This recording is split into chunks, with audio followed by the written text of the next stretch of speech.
vous propose que nous commencions. Je vous souhaite à tous la bienvenue à ce nouveau webinaire autour de l'agroforesterie et comment intégrer l'arbre au sein de son système. Donc, je vous remercie tous d'y participer. On est à peu près 80 là pour l'instant. Et voilà, je remercie aussi l'équipe support et communication qui nous accompagne dans la mise en place de ces webinaires. Et bien sûr, nos deux intervenants, Jacques Delozo et Frédéric Coulant. Donc, l'objectif du webinaire, vous l'aurez compris, c'est de comment on intègre l'arbre au sein de son système. Donc, Jacques nous présentera dans un premier temps son système et les complémentarités du triptyque arbre, culture et élevage. Et puis Frédéric, la place de l'agroforesterie en France et ses avantages et les modalités techniques pour intégrer en fait un projet agroforestier intraparcellaire. Voilà. Et donc, pour commencer, quelques règles concernant le webinaire. Donc, bon, seuls les intervenants peuvent prendre la parole. Et puis, voilà, donc le webinaire sera réparti en fait en 30 minutes. Les premières 30 minutes seront pour les présentations. Et puis, les 30 dernières seront pour les questions-réponses. Donc, vous avez l'interface Q&R en bas de l'écran pour poser vos questions. Et si vous avez un problème technique, utilisez plutôt l'onglet Converser, qui est aussi en bas de l'écran. Voilà, avant de laisser la parole aux intervenants, un petit mot sur Solagro, qui existe depuis 40 ans, qui est une association loi 1901 au service des transitions énergétiques, agroécologiques et alimentaires. Elle regroupe 3 grands métiers, ingénierie conseil, recherche prospective et formation animation. Et l'association compte aujourd'hui 7 grandes activités. Et voilà, et cette activité vient alimenter le scénario After 2050 de transition. Un site est dédié pour ça et vous pouvez le trouver sinon sur le site de Solagro. Voilà, et donc c'est dans ce cadre et dans le cadre de l'activité agroécologie et biodiversité que s'inscrit la plateforme OSAE. Alors en parallèle, je vous invite aussi, puis on est un peu dans la thématique, à consulter en fait la plateforme RBA aussi, voilà, plus spécifique sur la biodiversité, mais qui permet de voir en fait les différents habitats à intégrer ou à entretenir pour favoriser la biodiversité fonctionnelle. Donc OSAE, en fait, une plateforme initiée depuis 2008, qui a été vraiment lancée en 2015. Et donc, elle regroupe aujourd'hui un peu moins d'une quarantaine de témoignages d'agriculteurs sur différents systèmes de production avec différentes pratiques agroécologiques. Et voilà, et elle regroupe des synthèses techniques, des articles scientifiques. Et tous ces témoignages donc, permettent de diffuser largement et librement les savoirs et savoir-faire des agriculteurs ainsi que les démarches de changement de pratique au sein des systèmes. Voilà, donc voilà, depuis peu, on vient de rajouter aussi quelques rubriques autour de la vulnérabilité des exploitations au changement climatique et aussi sur les démarches de collectives ou de filières. Voilà, donc je vais laisser maintenant la place à Jacques pour nous présenter son système. Merci. D'abord, bonjour à tout le monde. Voilà, je m'appelle Jacques Delozo, je suis agriculteur dans le Gers, en GAEC, avec Kevin, mon fils. On est sur 135 hectares de polyculture élevage dans un système agroforestier pour une partie et en agriculture biologique. Donc, on a intégré des arbres dans nos parcelles depuis 2007. Alors, la raison de cette agroforesterie s'est avérée évidente pour moi et nous ensuite. Pour la simple raison, c'est qu'il y a quand même, au début c'était difficile à expliquer, mais pourquoi on met des arbres en plein champ, ne serait-ce que l'idée de dire parce que j'aime les arbres. Mais en fait, avec le temps, je me suis aperçu qu'il y avait quand même un aspect philosophique et un état d'esprit pour réintégrer les arbres en plein champ, et c'était surtout à la recherche d'un système qui fonctionnait, qui a très bien fonctionné jusqu'à présent. Donc, à la suite d'observations, parce que le plus grand travail, c'est d'observer et d'en tirer des conclusions. Donc, quand j'observe, je m'aperçois que dans les forêts et que autour des haies, à l'intérieur des haies, il y a un humus et que ça fonctionne correctement, et que dans nos parcelles, voilà, cet humus disparaissait.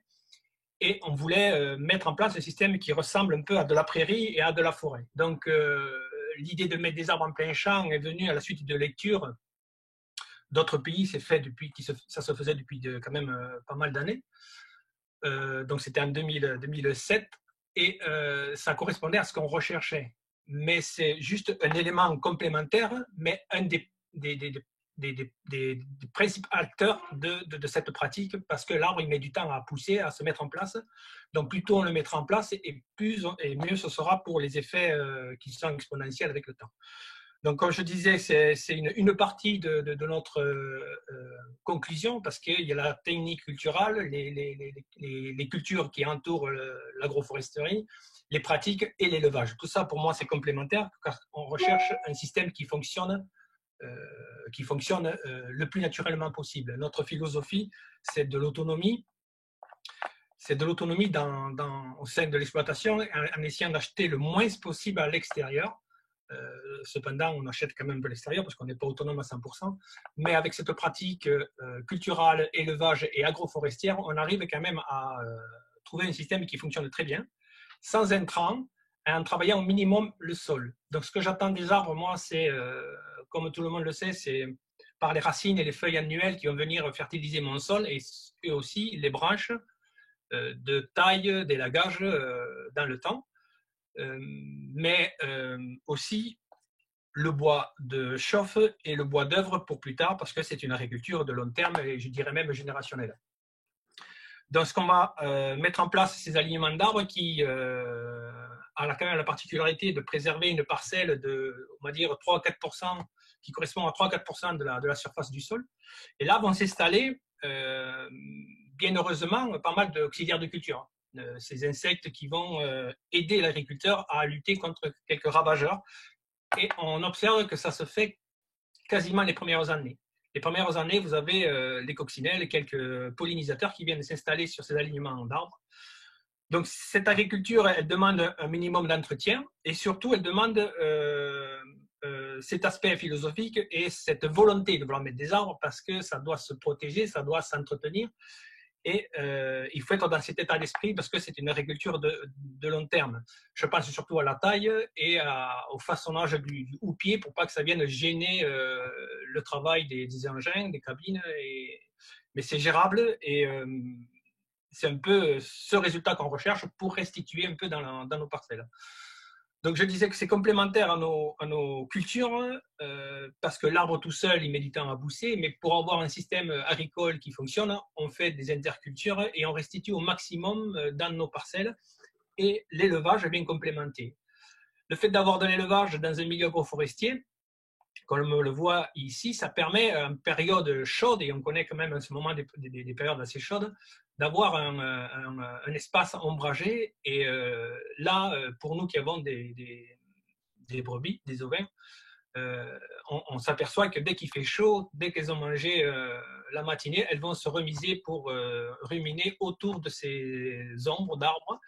Et lorsqu'on taille de côté ou de l'autre, on donne parce qu'on a quand même l'avantage d'avoir des arbres fourragés, et elles viennent nettoyer et se nourrir de ces branches. Donc on peut imaginer que dans le temps, il y aura beaucoup plus de volume de végétation et du potentiel à la saison, saison sèche de feuilles fourragères pour les animaux. Donc, on a tendance à penser qu'il va y avoir une gêne au niveau de la parcelle, au niveau des racines. On s'est aperçu, nous, en tant que témoins, on n'est pas là pour enseigner quoi que ce soit à qui que ce soit, mais en tant que témoins de ces pratiques et de ce qui se passe dans nos champs, on n'a aucune gêne de ce qui est racinaire des arbres, étant donné que c'est travaillé sur un système prairial, 2 ou 3 années de prairie avec des fauches et des restitutions, et ensuite des cultures. En polyculture, on fait du blé, des métailles et des associations culturelles. C'est jamais des variétés pures. On a un sol qui est travaillé quasiment tous les ans, sauf pour la prairie, pendant 2 ou 3 ans, elle est juste fauchée et entretenue. Donc, on n'a aucune gêne par rapport aux racines qui vont, par le biais de ce travail, venir descendre et respecter ce profil où les végétaux ou les céréales vont pouvoir s'en nourrir. Donc, les variétés d'essences sont que des essences locales qui auront plus tard un potentiel au niveau de la bille de bois. Alors, il y a un entretien des premières années pour façonner une bille de bois, ce qui n'est pas une obligation, mais ce qui est recommandé pour avoir peut-être plus tard une plus-value sur cette bille de bois. Les premières années, c'est une végétation surtout racinaire et c'est ensuite qu'on voit l'arbre grandir et s'épanouir. Il y a quand même un autre aspect qui est vachement important et bigrement important sur les parcelles. On a quand même dans cette, je reviens à la philosophie, la particularité en tout cas quand moi j'en parle, de donner une image sur un tiercé gagnant, ce qui met en premier la santé de l'agriculteur. C'est grâce à elle qu'on va pouvoir continuer à travailler et s'occuper de sa famille, qui est le deuxième cheval du tiercé. Et ensuite vient le troisième cheval du tiercé, qui est l'argent, et qui ne pourra jamais passer devant la santé de l'agriculteur. Malheureusement, ou bien heureusement, moi je vois du résultat et ça marche très bien, parce que on devient ce qu'on mange, ce qu'on boit, ce qu'on respire. Donc, à partir de ces principes-là, et si... et c'est notre cheval de bataille, c'est dans ce sens-là qu'on cultive nos terres en respectant ce schéma, et je vois que ça fonctionne très bien. Bien entendu, sur ces parcelles, nous, on a eu la chance où on a été chercher des partenaires ou pour pouvoir vendre nos produits en direct. Alors on travaille toujours avec les coopératives, mais en faisant du travail direct, je pense aux animaux pour des caissettes, quelques bouchers, quelques boulangers pour les céréales et quelques éleveurs pour des engrais verts. Une exploitation à deux dans ce pratique, dans ce système-là, parce que j'imagine qu'il y aura des questions économiques et c'est très fonctionnel si on ne se fait pas happer par le piège de l'investissement, du matériel neuf et compagnie, et du matériel, il en faut être quand même assez vigilant là-dessus. C'est un système qui fonctionne très bien et qui a du répondant. C'est je le répète, agriculture à long terme. On a pas mal dégradé et pour aggrader, il faut beaucoup plus de temps. Et ce système-là nous donne bon espoir. Donc, je dirais même que c'est du très long terme parce que c'est plutôt une agriculture générationnelle. Mais là, dans cet aspect philosophique, il y a quand même dans l'agroforesterie, dans ces parcelles, notamment une qui est assez vieille, où on a de beaux sujets, de beaux arbres, on a quand même une belle énergie à l'intérieur. Quand on rentre dans nos parcelles avec ces arbres, pas adultes, mais pas mal développés, il y a quand même une certaine énergie, un sentiment de plénitude, je vais dire même, n'ayons pas peur des mots, et avec une récolte, ça c'est la photo qu'on voit en ce moment, là c'est une photo de cette année avec un blé ancien, un blé population, dans le milieu de la végétation, et à droite c'est un genre de métail qu'on met dans l'association, là il n'y a que 2 variétés, mais cette année on a mis 4 variétés, avec de la veste, de l'orge, du blé triticale et même de l'avoine, donc 5 variétés. Donc on fusionne ces cultures pour qu'il y ait une interaction entre toutes ces cultures on limite la prédation au niveau des ravageurs. Et de toute manière, on a quelques auxiliaires installés le long des haies et ça s'installe durablement. Ce qui nous oblige lors de l'entretien des haies à ne pas broyer à ras. On broie, on laisse quand même un minimum de végétation pour garder ce refuge auxiliaire et respecter cette biodiversité. Dans ce cas de figure, sur la photo qu'on voit, il y a une agroforesterie qui est contournée d'une haie champêtre. Là, on a un cas d'école où les corridors sont remis en place. Et là, on s'aperçoit très tôt que non seulement les auxiliaires de culture s'installent, mais aussi la petite faune sauvage, quelques gibiers qui viennent s'installer. Donc, et nécessaire, je pense aux renards pour les mulots, parce que dans un système qui fonctionne, il y a forcément beaucoup de petits rongeurs et compagnie qui viennent s'installer, et je pense aux rapaces. Et c'est un système, il faut garder le temps, mais il devient fonctionnel très rapidement, et il nous donne pas mal d'avantages. Sur les cultures, ce sont principalement des cultures d'automne.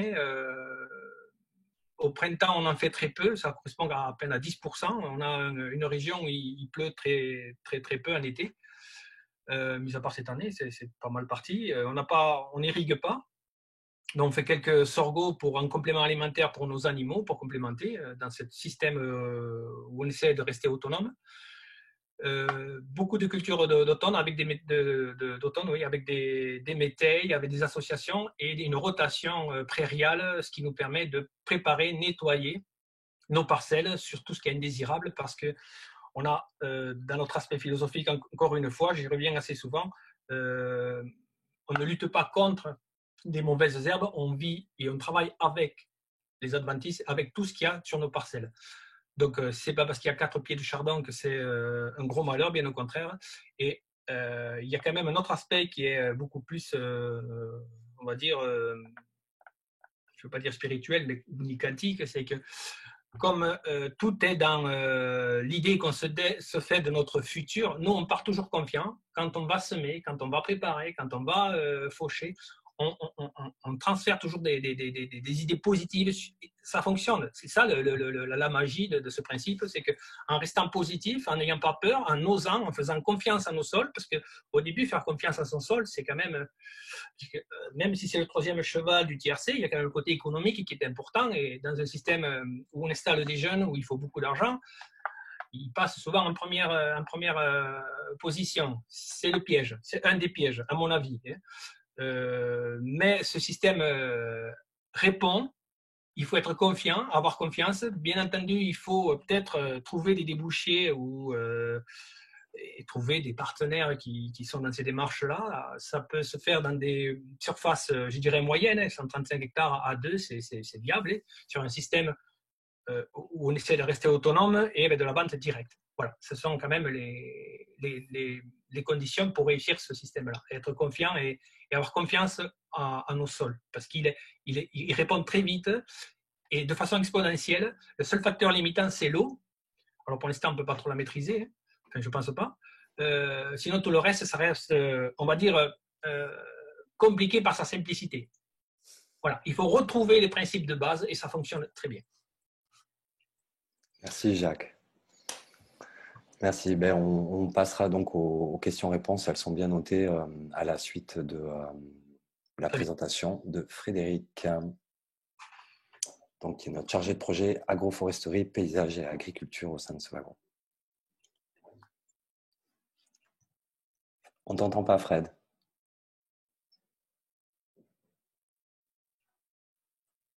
Ah, c'est bon. Bonjour. C'est bon. On peut? Ouais. C'est bon? Bonjour à tous et à toutes. A déjà rappelé que l'agroforesterie, c'est un système qui est très ancien, hein, parce qu'en fait, tous les systèmes agricoles, finalement, depuis le néolithique, depuis le début de la domestication des végétaux et des animaux, ont marié l'arbre et la production agricole. Jusqu'au temps récent, dans les milieux du XXe siècle, on avait en France encore des paysages agroforestiers assez caractéristiques. Ici, vous avez une représentation du territoire dans le Perche, dans les années 50, où on voit bien ces aliments d'arbres et ces ceintures de haies qui entourent à la fois des parcelles de prairies et des parcelles de culture. On voit encore d'ailleurs sur certaines les tas de paille qui étaient faits à l'époque avec du début je dirais, de la période de mécanisation qui a fait évoluer toutes nos pratiques. Mais il est quand même resté cette tradition agroforestière dans de nombreux pays d'Europe, et notamment en France. Sur la diapo suivante, on peut voir voilà, un petit recueil de différentes pratiques. Vous avez sur la gauche des systèmes plus méditerranéens où ces surfaces-là occupent des grandes surfaces à l'échelle du pays comme en Espagne ou au Portugal. C'est 5 millions d'hectares. Donc c'est le système de la DSA, ce que vous avez en haut à gauche sur les deux premières diapos, avec un petit zoom sur la diapo au milieu à gauche où vous voyez de l'orge dessous. Donc ça peut être soit des prairies, soit de l'orge. C'est des rotations, exactement ce que présentait Jacques. Et l'image en bas à gauche, vous avez des systèmes aussi, là on est dans la vallée du Douro, Portugal, où on a mixé avec d'autres pratiques agricoles, d'autres cultures. Ici c'est la vigne, donc on est dans la fameuse production de vin de Douro, c'est le Porto, hein. Et donc sur des coteaux très, très pentus, je dirais presque des vallons très escarpés, où on associe plantation d'oliveraies avec de la vigne. En France, donc vous avez plus sur notamment dans en Normandie, donc sur la photo en gauche, au centre, pardon, vous avez les prés vergers traditionnels de Normandie, hein, qu'on trouve en Pays d'Auge, mais qu'on trouve dans une grande partie aussi une partie de la Bretagne. Il peut y avoir des mariages aussi, des formes de prébois, c'est-à-dire qu'on a de l'agroforesterie linéaire autour de parcelles, ici avec des cerisiers avec du pâturage de bovins, donc dans le secteur de Fougerolles.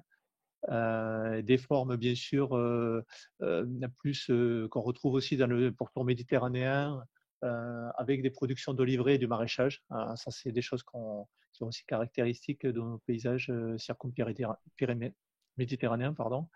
Et puis on a bien sûr des formes d'agroforesterie, il ne faut pas oublier, Jacques en a parlé, parce qu'il a parlé de haies, c'est le bocage. Et l'embocagement, c'est une forme d'agroforesterie qui est autour des parcelles, mais on peut combiner avec les nouvelles plantations agroforestières, comme on voit sur les images de droite, soit sur prairie, soit sur culture.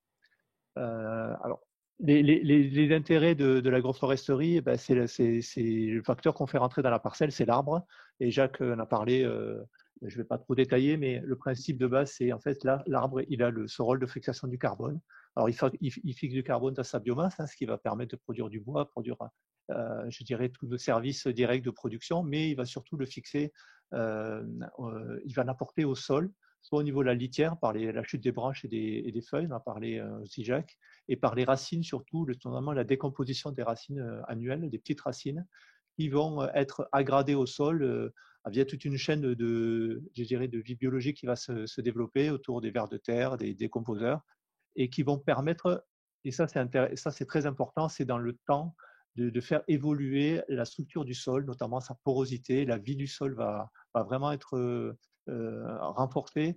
Et c'est essentiel dans nos sols qui sont au niveau européen et français aussi largement appauvris en matière organique. Donc l'agroforesterie intraparcellaire, c'est une manière de remettre du carbone dans la parcelle, au cœur de la parcelle, et de manière naturelle, sans besoin de mécanisation, sans besoin de transport de matériaux. Et ça se complémente très bien avec ce que fait Jack, c'est-à-dire les cultures intercalaires, les couverts intermédiaires, des couverts permanents qui permettent aussi de préserver la litière au sol.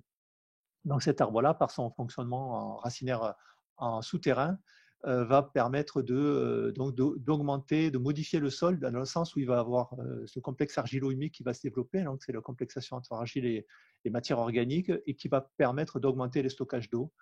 Et d'autres effets des racines, c'est aussi par rapport aux aspects de filet racinaire, c'est-à-dire le piège à azote ou excédent de polluants qui peuvent être issus de la fertilisation des cultures. Et donc, l'arbre va aussi, par ses filets racinaires, piéger les nutriments, migration excédentaire qui auraient pu contaminer ou en tout cas modifier la qualité de l'eau. Alors, ça, c'est très important, cet aspect un petit peu d'enjeu sur le sol, c'est au regard aussi du changement climatique. On peut le voir, le changement climatique, sur 2 points. C'est sur le côté de l'atténuation, c'est-à-dire en quoi l'agroforesterie, l'agriculture peut participer à la séquestration du carbone produit par nos sociétés modernes.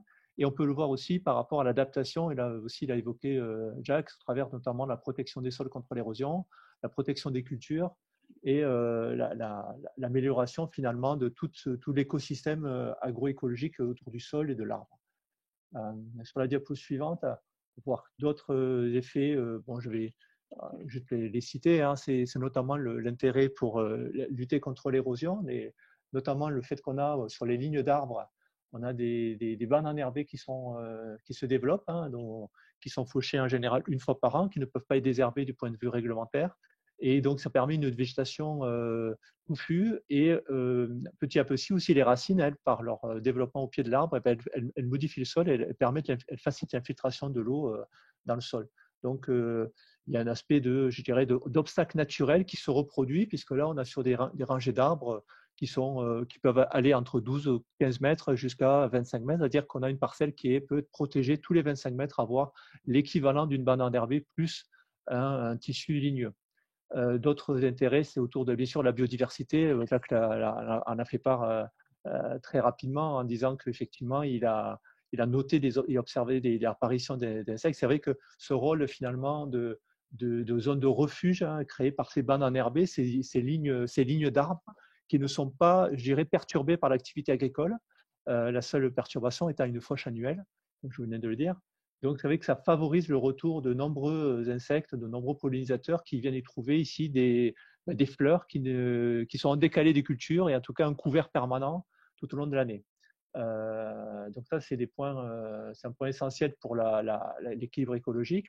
Ce qui est important aussi de souligner, c'est que tous ces apports, je dirais, de carbone, de biodiversité, ça participe finalement au facteur de production du sol et de la parcelle. Et ce qui fait que finalement, une surface agroforestière, elle produit plus que si on séparait d'un côté l'agriculture et la forêt. Si on a des ratios de plantation qui sont, on va dire, d'ordre moyen, de l'ordre de 70 à 80 arbres hectares, on a un coefficient de gain de productivité qui est généralement autour de 20 à 40%, des fois un peu plus selon certains systèmes.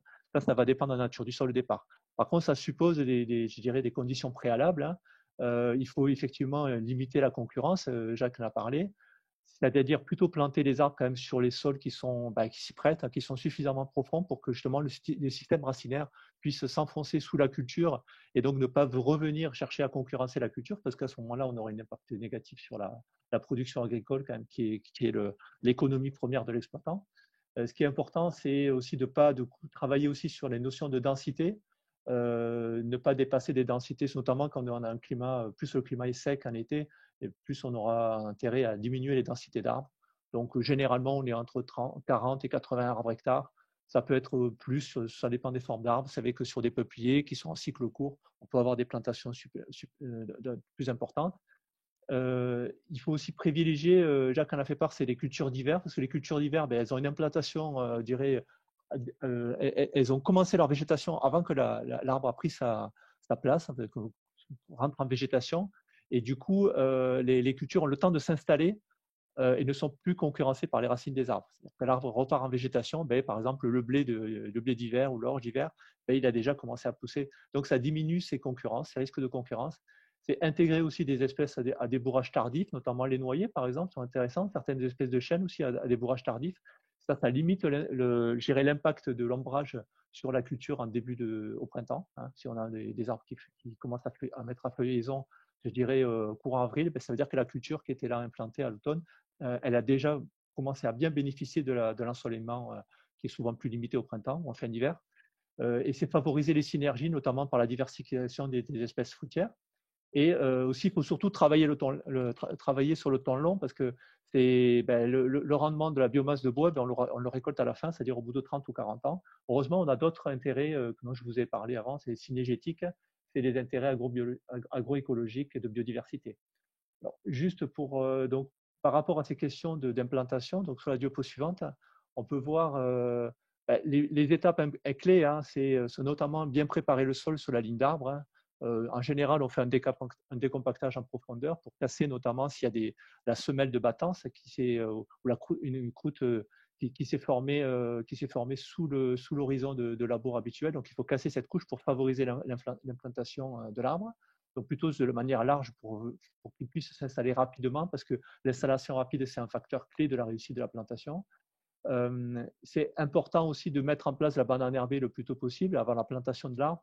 Là aussi, sur des largeurs de 1 à 2 mètres, comme disait Jacques, l'arbre il occupe finalement que 3 à 5% de l'espace agricole et finalement, il ne pénalise pas la production. Donc, ces rangées d'arbres peuvent être étroites, ça suffit à l'arbre pour s'installer. On peut y semer des légumineuses, par exemple, pour favoriser aussi le développement de l'arbre. Après, il y a la phase de plantation, hein, plutôt à l'automne, tout début d'hiver. L'important aussi d'avoir un paillage plus dégradable, hein, donc soit du BRF, soit des paillages végétaux d'hiver, de paille. Ce qui est très important, c'est la protection de l'arbre, que ce soit dans des systèmes avec élevage, donc comme le propose Jacques. Là, il y en a besoin de protection forte. Ici, vous voyez une protection contre des bovins à gauche, qui sont très utilisés dans les systèmes agroforestiers à production fruitière, mais aussi en agroforesterie à bois. Et sinon, de manière générale, pour tout ce qui est rongeurs, tout ce qui est chevreuil et sanglier, il faut des protections individuelles qu'il ne faut pas hésiter à surveiller. Ça fait partie des tâches d'entretien classiques, surtout sur les jeunes arbres qui sont très vulnérables, parce qu'on crée un nouvel habitat. Et c'est vrai qu'il y a des animaux qui trouvent ce milieu très intéressant, hein, notamment les bandes enherbées les sangliers viennent souvent fouiller le sol au pied des arbres et peuvent occasionner des dégâts. Donc, c'est un travail aussi d'entretien et de surveillance régulière de ces protections. Et le point important, c'est pendant les premières années, au moins 7-8 ans, de faire des tailles régulières de formation de l'arbre pour faciliter la formation d'un tronc, à la fois pour la production de bois, si on le vise, mais aussi pour pouvoir faciliter le passage des machines, parce que plus les branches sont hautes, moins on aura de risque d'accrocher l'arbre en passant par les engins mécaniques. Et donc, c'est ces aspects-là qui sont très importants pour le début de l'arbre. En ce qui concerne les actions d'accompagnement, en France, on a deux associations nationales qui œuvrent sur les questions, la valorisation et la promotion de l'agroforesterie. Il y a l'association française d'agroforesterie, AFAC Agroforesterie. Donc, vous voyez à gauche la carte un petit peu donc il y a un peu plus d'une centaine de conseillers en agroforesterie, bocage et agroforesterie intraparcellaire. Et il y a aussi le réseau de l'AFAF qui œuvre aussi sur les promotions dans ces territoires. En bas à droite, vous voyez une petite cartographie des territoires, des régions. Alors, ce sont les anciennes régions parce que le PDRN a été initié en 2015, donc décidé en 2015, c'était avant la fusion des nouvelles régions. Donc, les anciennes régions qui sont en vert et en bleu sont celles des régions qui ont des dispositifs d'aide à l'installation agroforestière dans le cadre de la PAC, dans le cadre du deuxième pilier, la mesure 8.2, l'ancienne mesure 222. Et donc qui permettent donc de financer les plantations agroforestières, je dirais, dans le cadre de la PAC. Je crois que c'est tout. C'est pour votre attention. Merci Frédéric. Et on va passer donc au temps de questions. Alors, une première question pour Jacques. Est-ce que tu as des références de temps de travail pour ton entretien? Alors, les références, oui, j'en ai. Les premières années, c'est très rapide. À deux, sur une parcelle de 5 hectares, à deux, en une journée, la taille de formation était faite. Elle devient de plus en plus importante avec l'âge de l'arbre. Donc, c'est très compréhensible. Mais les premières années, les 5 premières années, c'est très rapide. D'ailleurs, j'ajouterais que les premières années, on évite de trop toucher. Enfin, en ce qui me concerne. Je ne sais pas ce que dit la réglementation, mais moi j'évite pour laisser le racinaire se mettre en place, donc je laisse l'arbre tranquille. Et la deuxième, voire la troisième selon le sujet, je commence à tailler. Donc durant les 5-6 premières années, c'est light, mais plus on s'y tient et moins il y en aura à faire dans les années qui suivent. D'accord. C'est très correct. Pour ajouter, au niveau de l'entretien, il y a aussi la question juste de l'entretien de la couche herbacée, hein, qui est un élément supplémentaire. Donc, il faut intégrer ça, puisqu'il suffit de faire une fauche par an, normalement. On peut se permettre d'une fauche tous les 2 ans, mais dans la réglementation, si on plante avec les aides, c'est une fauche annuelle. Voilà, c'est un temps supplémentaire qu'il faut intégrer, et bon, qui est aussi assez rapide. Hein, pour un hectare, c'est à peu près 3 quarts d'heure, 1 heure. Bon, on compte en 1h30 le temps de préparer le matériel. Voilà. Donc là, pour la banane herbée, pardon, moi j'utilise une petite épareuse. Donc c'est très très rapide, comme dit Frédéric. Cependant, il vaut mieux que ce soit celui qui a planté qui le fasse, il respecte beaucoup plus l'arbre. D'accord, et pas trop de pertes à l'implantation? Personnellement, très peu, de l'ordre de 2-3%, mais il y a des attaques de gibier c'est un accident, mais l'arbre lui-même, en général, 2-3% de pertes, on règle le problème dans l'année, dans les 2 années qui suivent. D'accord. Il peut y avoir des secteurs où il y a une pullulation, des concentrations de sangliers, notamment si on est à proximité de cours d'eau, de ripisylves, dans des endroits particuliers. Ça, c'est vrai qu'on peut avoir des concentrations de sangliers. C'est vrai que si planté à proximité de ripisylves, on a observé que souvent on avait des passages de sangliers qui étaient intéressés finalement par ces arbres et par cette protection, et ils les faisaient un petit peu valser. Donc c'est important d'avoir des protections suffisamment bien implantées, de ne pas hésiter à bien protéger les arbres par 2 piquets, de bien fixer les protections. Parce qu'après, c'est du coup important s'il faut remettre des protections, repasser dans les parcelles, voire replanter des arbres qui auraient pu être arrachés. Malheureusement, voilà, c'est des choses qui peuvent arriver en agroforesterie et il faut bien se prévenir ça. C'est vrai que choisir aussi des parcelles, je n'en ai pas trop parlé, mais choisir des parcelles éventuellement où on sait qu'il n'y a pas trop de sangliers, ou on peut éloigner des passages. C'est aussi quelque chose qui peut éviter aussi des désagréments, je dirais les premières années, parce qu'après l'arbre se débrouille relativement bien. D'accord. Et est-ce tu peux nous faire, Jacques, un point sur tes essences? Comment tu les as sélectionnées et où est-ce que tu les as trouvées? Alors les essences, moi j'ai travaillé avec une association locale, Arbre et Paysage 32, et les essences sont que des essences locales. Et, pour en citer quelques-unes, c'est du genre courmier, alisier, noyer, chêne, frêne, merisier, des essences qui auront une haute valeur à terme, en billes de bois, je parle, en bois d'œuvre, Mais il y a un technicien, donc cette association, et c'est fourni dans le département. C'est vrai qu'on peut préciser que si les plantations qui ont été faites chez Jacques, ça a été dans le cadre des mesures agroforesterie, donc c'était un cadre réglementaire. Et effectivement, il y a obligation d'utiliser des espèces locales. Ça, c'est dans le cadre de la mesure de 822 soutenue par la région. Donc chaque région a son cahier des charges spécifique, mais globalement, toutes les régions ont adopté le principe d'avoir des espèces d'origine adaptées à la flore locale, aux pédoclimats locaux. Et même certaines régions soutiennent en bonus d'aide pour tout ce qui est l'utilisation de végétales d'origine locale. D'accord. Et du coup, je reste sur cet aspect réglementaire. Est-ce qu'il y a un nombre d'arbres par hectare pour la PAC pour garder le statut en fait de culture ou de prairie?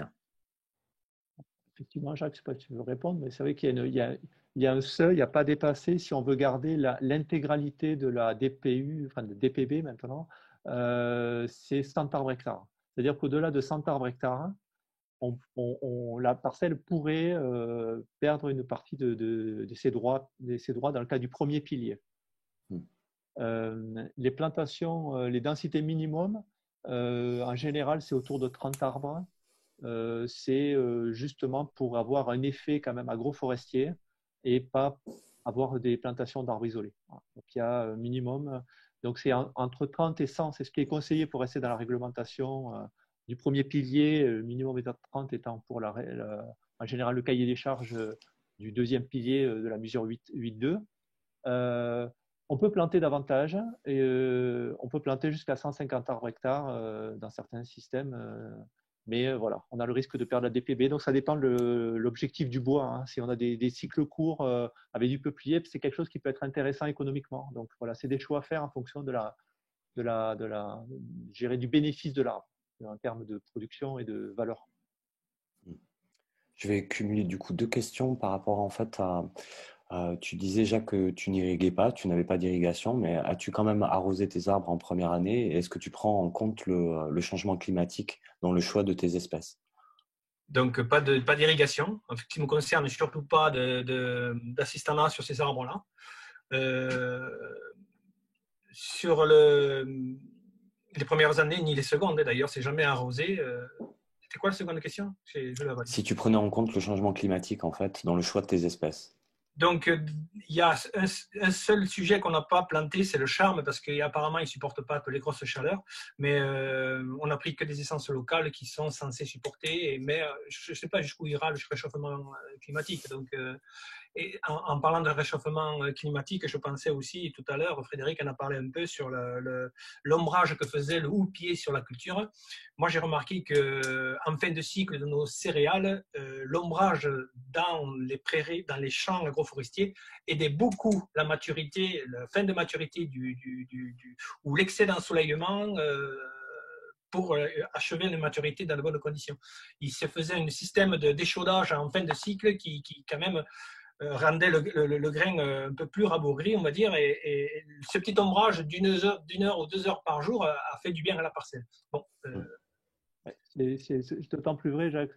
Par exemple, on a eu des années où on a eu, il y a 2 ans, je crois que c'était des grandes difficultés pour la maturation des grains de blé parce qu'il y avait de trop grosses températures et donc du coup la phase de production d'amidon ne se faisait pas. Hein. Donc la dernière phase, la plante était bloquée par l'excès de température.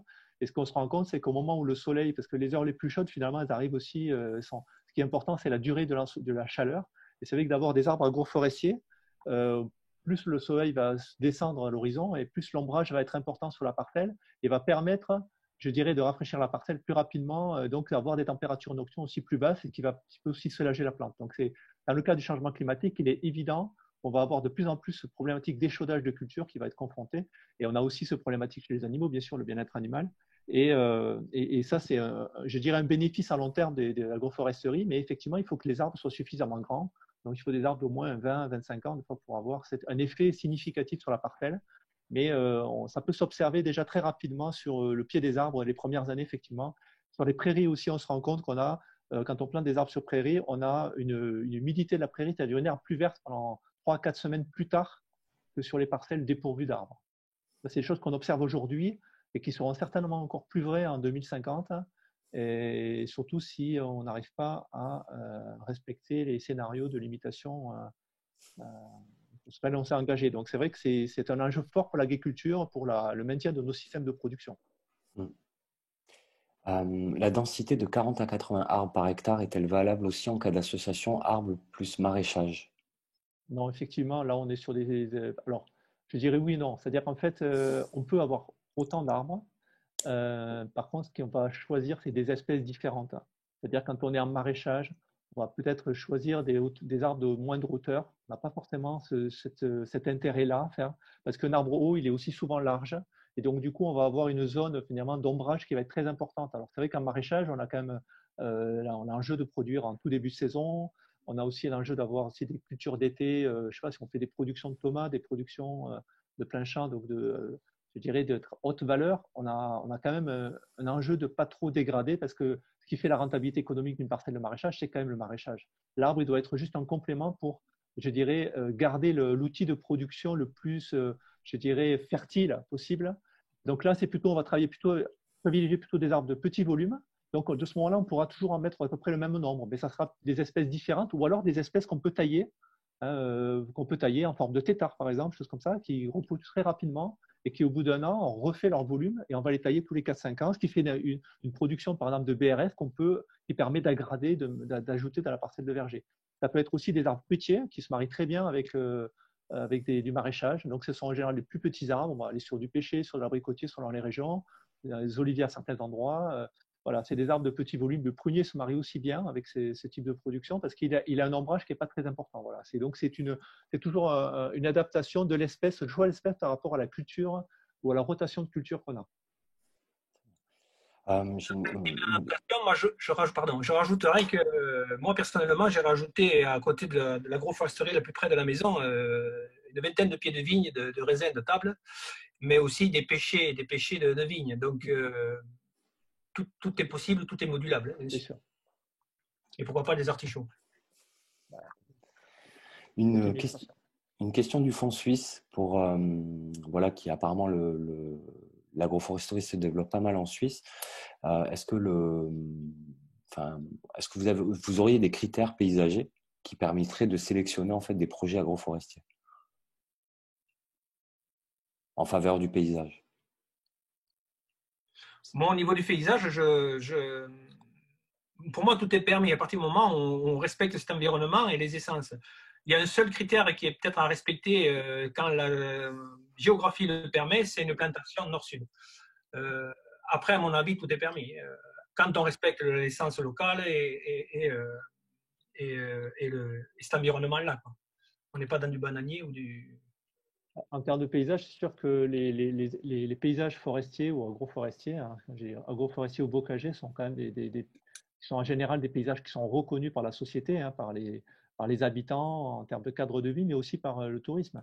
On va rappeler que que dans les zones de bocage qu'on a aussi en campagne, c'est les zones de bocage où il y a le plus de tourisme vert. C'est quand même, ça crée des paysages identitaires aussi, qui sont source de valorisation des produits agricoles, mais aussi de l'ensemble des produits d'un territoire. Ce qui est important, c'est d'avoir des paysages agroforestiers qui ne ferment pas le paysage, c'est-à-dire travailler comme sur des densités plutôt, je dirais, pas très élevées. Voilà. Le risque qu'on peut avoir, par exemple, il y a certains paysages, je pense à la vallée du Lot, de la Dordogne surtout, où on a des plantations de noyers, mais ce n'est pas vraiment de l'agroforesterie, même s'il y a de la production d'herbes dessous. Mais on a des fortes densités, c'est vrai qu'il y a des fermetures de paysages qui apparaissent. Donc c'est juste la vigilance et la densité d'arbres. Et quand on a un système agroforestier intraparcellaire dont on a présenté aujourd'hui, même en maraîchage, il y a quand même des paysages qui sont, je dirais, qui restent ouverts. Surtout que les parcelles agroforestières, une exploitation ne va pas être 100% d'agroforesterie, elle aura toujours forcément des parcelles ouvertes. Donc Jacques, je dirais, on est aussi un ardent défenseur. Et c'est vrai qu'il y a, en général, quand on a 15 à 20% d'espace de parcelles agroforestières, c'est déjà bien. Ça peut être plus s'il y a une forte motivation, mais il faut du temps pour construire tout ça. Il vaut mieux planter petit à petit. Merci. Et tu as mentionné, je crois, Jacques, l'intérêt du débourrage tardif du noyer. Mais est-ce qu'il n'a pas aussi une mauvaise réputation, en fait,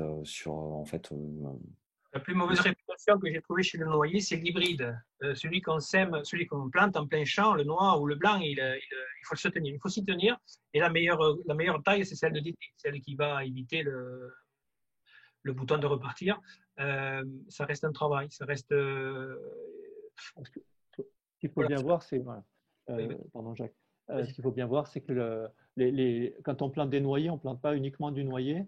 Donc, la problématique du noyer, c'est autour des terpènes et des faits que ça peut créer des maux de tête, par exemple. Ça. Donc, par rapport aux animaux, c'est peut-être pas toujours conseillé d'avoir 100% de noyer, mais bon, ça existe en agriculture. En général, quand même, on a une diversité d'espèces. Voilà, on peut avoir des noyers, mais on va avoir d'autres espèces associées. Donc, l'effet d'une espèce, c'est aussi l'intérêt de l'agroforesterie, c'est de mélanger les espèces pour qu'en cas d'accident climatique, d'évolution climatique défavorable, on ait aussi quand même des arbres qui arrivent à terme et qui restent sur la parcelle et qui restent le plus vivace possible. Donc l'important, c'est de mélanger. Le noyer, c'est intéressant pour la valeur bois, éventuellement fruits, hein, parce qu'on peut aussi greffer dans certaines. Il y a des autorisations de greffage d'arbres. Donc c'est aussi intéressant d'avoir une production de fruits. Ça peut être voilà, des compléments. Il ne faut pas se priver de certaines espèces. Mais il ne faut pas en choisir qu'une pour une parcelle. Ce n'est pas la meilleure manière de faire de la biodiversité et de la durabilité agricole. Paradoxalement, je rajouterais que le noyer, quand on nous enseigne les tailles, normalement c'est 2 tiers, 1 tiers au niveau du houppier pour préserver le maximum de feuilles, pour avoir au maximum de bois. Bon, moi j'ai remarqué que, et ça ne concerne que moi, c'est que juste un témoignage, que le noyer, plus on le taillait, plus on le faisait monter et plus le tronc était droit. Donc lui, pour moi, il sort c'est une exception à la règle. Voilà, ça c'est ce que j'ai remarqué. Voilà. En général, on garde toujours un tiers de l'arbre qu'on peut élaguer, on va dire, et les 2 tiers supérieurs, on le laisse branchu. Et au fur et à mesure que l'arbre croît, s'agrandit, on supprime les branches inférieures. C'est vrai qu'il y a certaines espèces auxquelles on peut élaguer plus vite que d'autres. Voilà. Après, c'est toujours une adaptation et c'est la pratique qui indique les choses. Et c'est vrai, l'observation. Et là, Jacques a tout à fait raison. Je vois qu'on nous demande un exemple d'agroforesterie en viticulture. Alors, il y a un exemple sur le site Osae, le domaine de Massol. Vous pourrez effectivement trouver un exemple d'agroforesterie en viticulture. Mais est-ce que vous avez des retours d'expérience, Frédéric ou Jacques, sur la viticulture? Oui, il y a beaucoup de territoires viticoles qui se lancent, qui expérimentent l'agroforesterie. On a notamment dans la zone du Bordelais.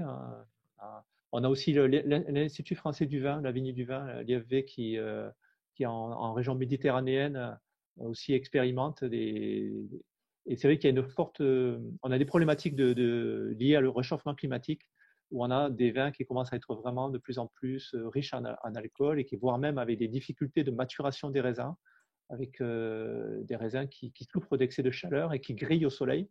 Ça, c'est arrivé il y a 2 ans, il me semble. On a eu des forts dégâts. Donc, l'arbre aussi trouve sa place dans ces systèmes-là. Et donc là, pour l'instant, on est dans l'expérimentation. La question, c'est trouver les bonnes densités. C'est aussi permettre quand même. C'est très mécanisé, la vigne. C'est beaucoup d'interventions tout au long de la saison.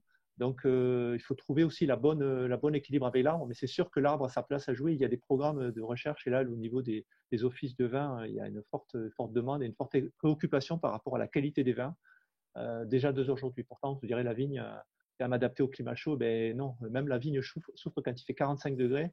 Les raisins sont altérés. Il y a beaucoup de polyphénols qui disparaissent et du coup, ça se retrouve dans la qualité du vin qui est beaucoup plus basse. Et du coup, je rebondis tu parlais de matériel et Jacques, tu as évoqué du matériel spécifique. Est-ce que tu pourrais nous faire une petite description du matériel que tu utilises? Alors, moi, je me suis fabriqué une machine pour planter déjà, donc un matériel spécifique. Comme on est qu'à 2 à planter ou à 3 maximum, alors on s'est fabriqué une machine pour planter. Bon, elle est faite de briques et de brocs, mais elle fonctionne très bien depuis un moment. Donc ça, c'est pour la plantation, mais il n'y a pas de matériel spécifique parce que je parlais d'entretien entre les arbres, qui est une épareuse de bas-côté. Donc je disais qu'il vaut mieux que ce soit celui qui paie et qui plante et qui le fasse parce que celui-là, il respectera l'arbre. Parce que si on s'approche un peu trop, il n'est pas très grave de laisser un bouquet d'herbe autour de l'arbre, autour du tronc. Ou sinon, si on veut le nettoyer, on y va à la main. Mais l'épareuse, elle ne pardonne pas si on s'approche trop et puis c'est foutu pour l'arbre. Donc l'épareuse, c'est très simple. C'est ce qu'on voit dans l'entretien de bas-côté. Nous, dans notre système à élevage, on a une épareuse parce que ça nous sert pour nos haies, pour les relever et tout. Donc effectivement, si on n'en a pas, si on n'en possède pas, il y a peut-être un voisin ou un entrepreneur qui peut venir le faire. Mais là, je répète, c'est celui qui plante qui devrait le passer parce que c'est quand même. Nous, on a planté 50 arbres à l'hectare. Si chaque année, on abîme un, voilà, ça se voit. Sinon, en matériel spécifique, il n'y a aucun matériel spécifique. Pour la taille des arbres, c'est des sécateurs au début et des grosses pinces ou une petite scie. Ce qui est un peu compliqué, Jacques, ce qui est essentiel, c'est de bien planter les arbres à la bonne distance entre les rangs, en fonction du matériel que l'on a. C'est plutôt adapter son projet aux outils qu'on a, notamment les outils les plus larges. Quand on a besoin de plus largeur, ce sont les rampes de pulvérisation. Jack, il n'utilise pas trop parce que lui, il est en bio. Mais en agriculture conventionnelle, c'est vraiment ça qui va dimensionner. Donc, on a des fois des rampes. Aujourd'hui, on a des rampes qui font jusqu'à 32 mètres. Donc, l'important, c'est d'avoir des arbres qui permettent de ne pas être accrochés par ces outils. Les matériels de labour et d'entretien, après, sont plus étroits.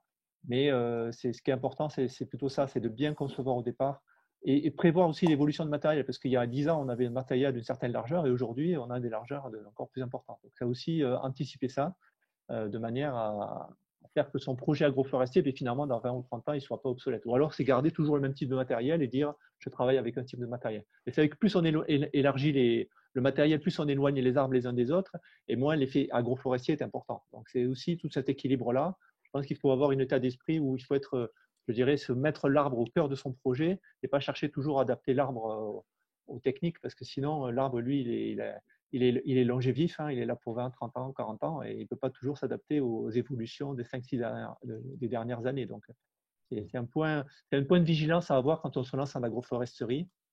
Sur ces aspects-là, c'est pour bien prendre en compte la notion du temps. Et alors, je rebondis là-dessus. Moi, je parle de l'entretien. Frédéric parle de l'interligne. Et je rajouterais juste que ce n'est pas axe arbre. Hein. Ça n'a pas l'air. La largeur par rapport aux outils qu'on utilise, c'est toujours plus de mètres. Quoi, parce qu'on reste à la plante de la banane hervée. Ouais.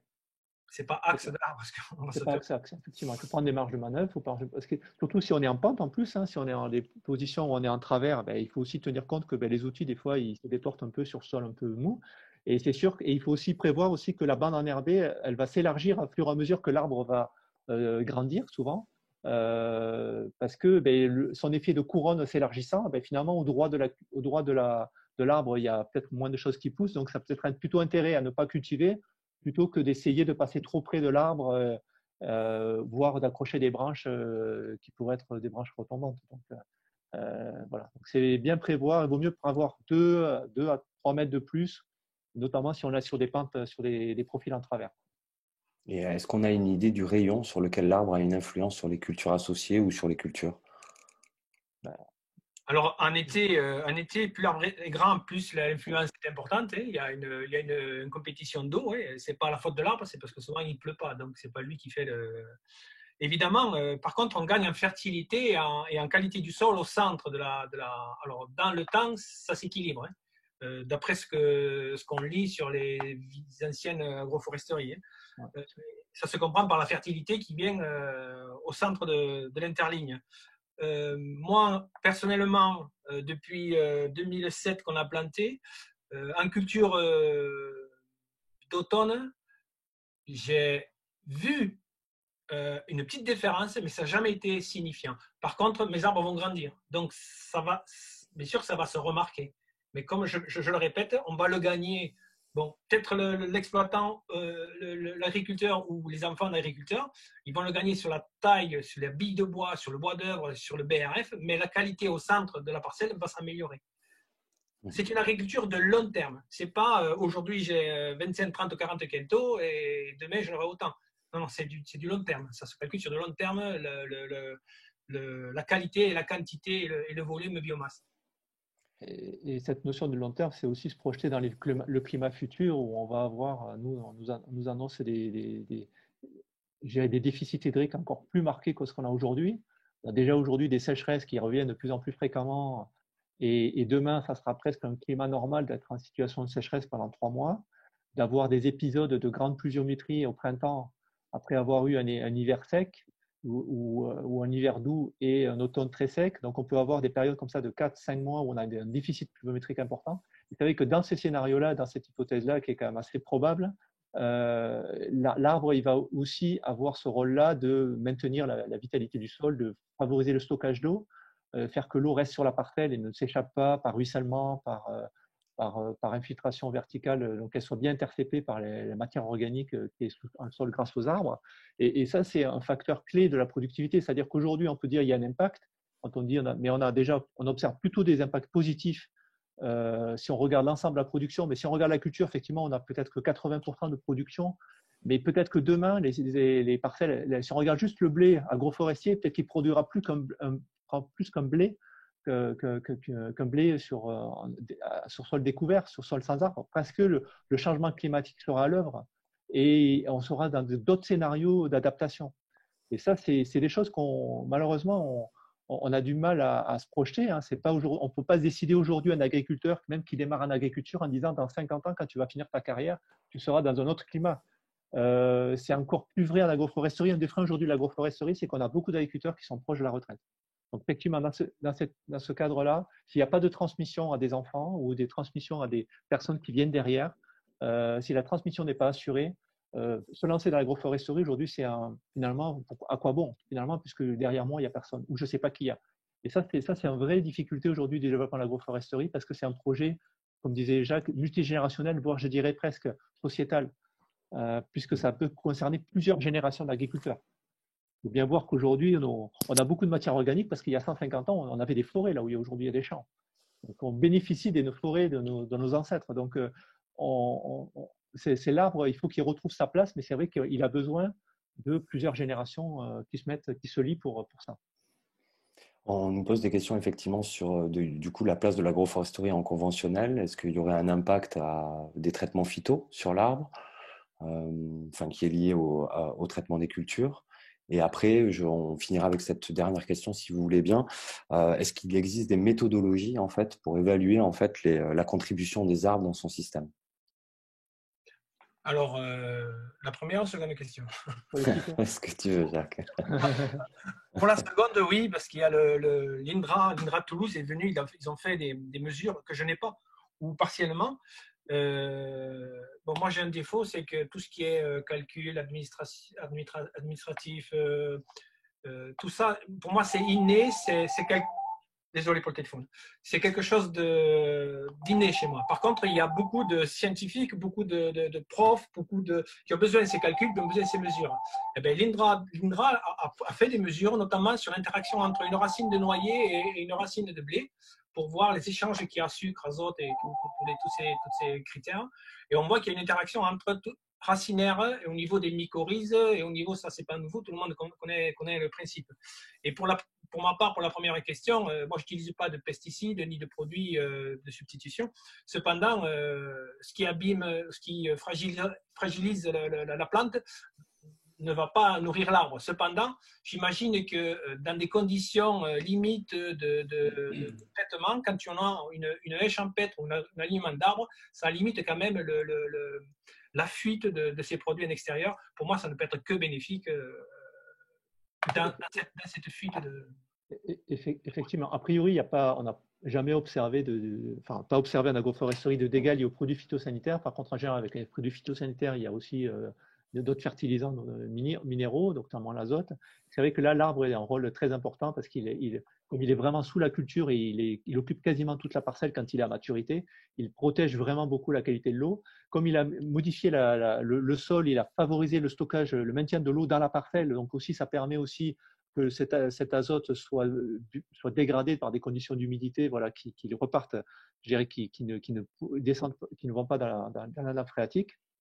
Donc ça, c'est un effet protecteur très important. On pense que l'arbre peut fixer jusqu'à 120 unités d'azote par hectare, hein, donc des excédents d'azote de 120 unités. Alors après, c'est vrai qu'il y a un décalage des fois par rapport aux périodes d'application de produits minéraux. Hein. Si on applique beaucoup d'azote minéral en tout début de saison, ben, l'arbre il n'est peut-être pas en situation au moment-là de piéger l'azote parce qu'il n'est pas encore en végétation.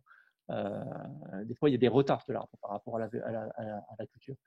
Ça, c'est un point. non, il n'y a pas d'effet négatif lié à la conventionnelle. Par contre, ce qu'on voit, c'est qu'en termes de biodiversité, c'est le fait d'avoir des pratiques biologiques qui potentialisent tout l'intérêt des bandes enherbées de la ligne d'arbres. Notamment au niveau des carabes, par exemple. Les derniers travaux qu'on a montrés par le projet Bagage, par exemple, montrent que finalement, sur les carabes carnivores, l'agroforesterie n'a pas forcément d'intérêt, mais par contre, l'agroforesterie et la bio, c'est très intéressant pour tous les carabes omnivores ou granivores, beaucoup plus que l'agroforesterie en conventionnel. Parce qu'en fait, la bande enherbée est un lieu refuge, mais aussi la parcelle est un lieu refuge en bio, alors qu'elle ne l'est pas en… Donc du coup, la bande enherbée sous les arbres, quand on est en conventionnel, ben, finalement, elle va fonctionner un petit peu en cycle fermé. Et les carabes, finalement, les populations de carabes ne vont pas se développer. Voilà. Par exemple, c'est de ce fait-là. Il n'y a pas d'impact sur l'arbre, mais il y a effectivement une efficacité biologique et de biodiversité du système qui est quand même plus cohérente en bio. Et avec des couverts permanents. Très bien, merci. Je voudrais juste ajouter qu'il y a quand même un système d'évapotranspiration qui se fait dans l'agroforesterie, dans les forêts en général. Et à mon avis, c'est quand même un immense climatiseur. En imaginant que pas mal de surfaces soient agroforestières, sans planter partout, et quand même un élément qui aide au climat aussi. Bien sûr. Et au microclimat, puisque la vapeur d'eau transpirée par les arbres permet de rafraîchir l'air au niveau des parcelles et donc forcément améliore, en plus de l'ombrage, il y a un effet aussi de rafraîchissement de l'air qui est un enjeu majeur dans une évolution où on aura des températures d'excès estivaux de 4 ou 5 ou 6 degrés par rapport à ce qu'on peut connaître aujourd'hui. L'expérience est simple. Dès qu'il fait chaud, vous mettez à l'abri sous un bâtiment et vous repartez à l'ombre sous un bâtiment et à l'ombre sous un arbre adulte. Vous verrez de suite la différence. Très bien. Jacques et Frédéric, je vous remercie beaucoup. Merci aussi à tous les participants. De toute façon, le webinaire est enregistré. Si on n'a pas répondu à toutes les questions, on apportera des réponses et elles seront donc sur le site d'Osae. Vous pouvez, tout sera retranscrit aussi, autant sur la plateforme que sur la chaîne YouTube. Et voilà, donc je vous remercie tous et puis je vous souhaite un bel après-midi. Merci à vous. Merci à vous. Merci encore. Merci Maxime.